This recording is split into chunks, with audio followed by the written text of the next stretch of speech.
Hi everyone, how are you? Welcome to my channel. My name is Dawn. Thank you so much for being here. Please do hit subscribe and follow along on other social media outlets. All of that is in my Linktree account, which is right there, along with my appointment app as well, showing all availability for appointments for any type of reading. Okay, so for today, energetically, first of all, thank you all so much for still being here. I took a bit of a time out, a much needed time out, just to ease back into reality of, I don't know, school runs, activities, life, etc. So I do appreciate it. That being said, okay, right, so energetically, it feels like we're all going through this, like a deep cleanse almost. I know it's January, and I know some people are on for the whole clean living and maybe giving up some caffeine, as I love down at my coffee, or giving up smoking or drinking or whatever the case may be, or just being a bit healthier or consciously making healthier choices. But it kind of feels a bit bigger than that. It kind of feels like everything. It's that kind of like, meditating, your inner cleansing going on, like meditating, getting walks in, getting out to the water, getting some fresh air, cleaning your space, your personal space, your office space, your desk space, your car. It's all about this kind of like, as soon as you can kind of get clear or clean in your personal space, then it does make the difference on an internal level.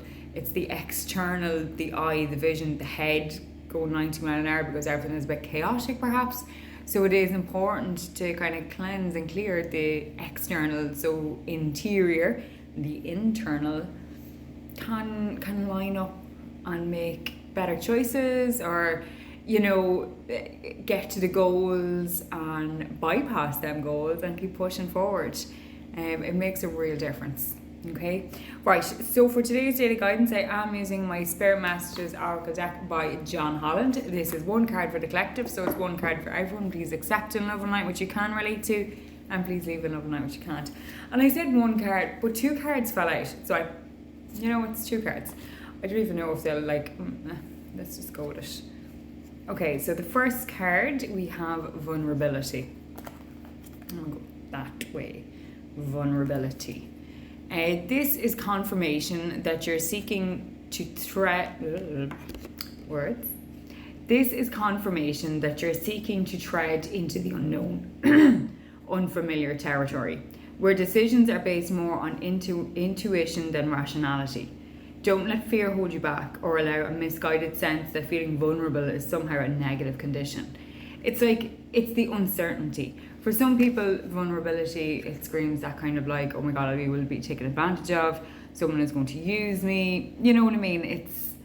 It perhaps triggers some past memories that you have in relation to a time where you felt vulnerable.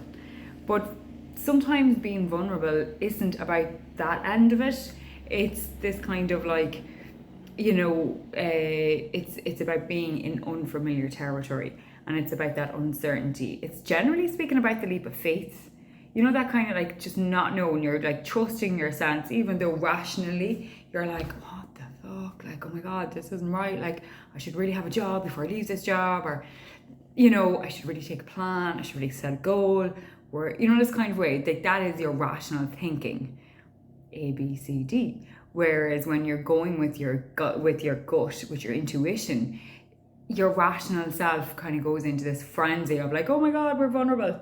And we'll go back in the final memory filing cabinet and pluck from the depths of beyond, something that you've not even thought about or had an inclination of thinking about. We'll pluck something out and go, do you remember this? This is when you were vulnerable. This is when you fucked up. This is when you got hurt. This is when whatever the case is for you as an individual. But vulnerability can be a strength, and it is a strength. It's about going in with your eyes open, not necessarily being 100% certain of what's going on, but being 100% trusting in yourself that it feels good, and then if it starts to feel bad, pull it back. Get out. Okay? I hope that makes sense. And then for the next card, we have self-sabotage. Now, when you learn to get out of your own way, there will be no stopping you. Most of the time, it's not others who prevent you from achieving your true goals. It's that inner voice that derails those carefully woven plans. Like being a bit vulnerable, maybe. Do you know what I like being a bit vulnerable. It's like this voice, it's that filing cabinet, you know, tick, tick, tick, tick. Where am I going with this? So, you know what I mean? Let your vulnerability be your strength. Let that be your guide. But don't let self-sabotage fuck it up. Don't fuck it up for yourself. Like, you know, it's the voice or the in your head that goes back to that memory in the filing cabinet. It's also that voice that keeps yapping, saying that you're not good enough, or you're not this, or you're too this, or you're this, you're that, and the other, and you're not like this, and you should be like this, and blah blah blah blah. That's self-sabotage. So get the fuck out of your own way. Trust yourself, okay? You've done all your research, you've done all your homework. You have that big bubble of energy of like, yes, let's do this. Bear in mind though, okay, that you need to continue doing that. Okay, just because you've made the step, you still need to keep walking. You don't just stand still. So don't let yourself sabotage. Go like, yes, we did it. We don't need to do anything else. Silence. Like it's that is self-sabotage as well. So it's about balancing your vulnerability, your strength, and still being able to function. Cleansing and clearing your space will really, really help with this. I was so wondering how all of that interconnected, and I just heard it. But yeah, there are the cards for today. Vulnerability, self-sabotage. I hope that you can relate in a small way, in a big way, whatever. You're more than welcome to feedback down in the comment section, and I will see you again tomorrow. Namaste, my friends. I hope you have a great day, whatever corner of the world that you're in. Make good choices and mind yourself. Take it easy. Bye.